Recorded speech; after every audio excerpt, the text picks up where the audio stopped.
मंगलवार व्रत कथा। एक समय की बात है, एक ब्राह्मण दंपति की कोई संतान नहीं थी, जिस कारण वे बेहद दुखी रहते थे।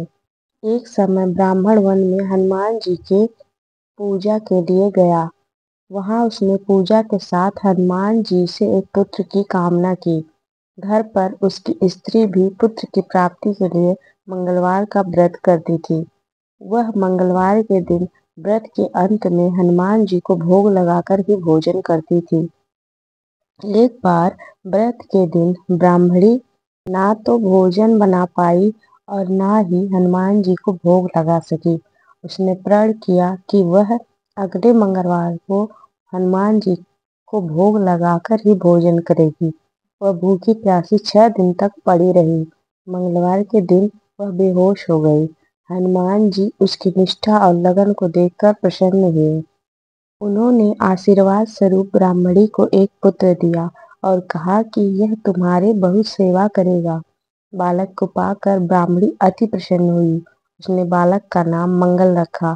कुछ समय उपरांत जब ब्राह्मण घर आया तो बालक को देख पूछा कि वह कौन है।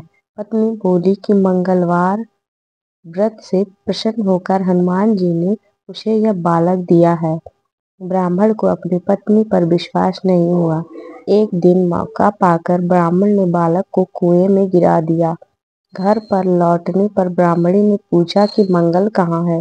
तभी पीछे से मंगल मुस्कुरा कर आ गया। उसे वापस देखकर ब्राह्मण आश्चर्यचकित रह गया। रात को हनुमान जी ने उसे सपने में दर्शन दिए और बताया कि यह पुत्र उसे उन्होंने ही दिया है। ब्राह्मण सत्य जानकर बहुत खुश हुआ।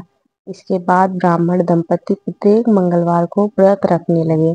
जो मनुष्य मंगलवार व्रत कथा को पढ़ता या सुनता है और नियम से व्रत रखता है, उसे हनुमान जी की कृपा से सब कष्ट दूर होकर सर्व सुख प्राप्त होता है और हनुमान जी की कृपा के पात्र बनते हैं। श्री हनुमान जी की पूजा आराधना में हनुमान चालीसा, बजरंग बाण और हनुमान अष्टक का पाठ बहुत ही प्रमुख माना जाता है। धन्यवाद।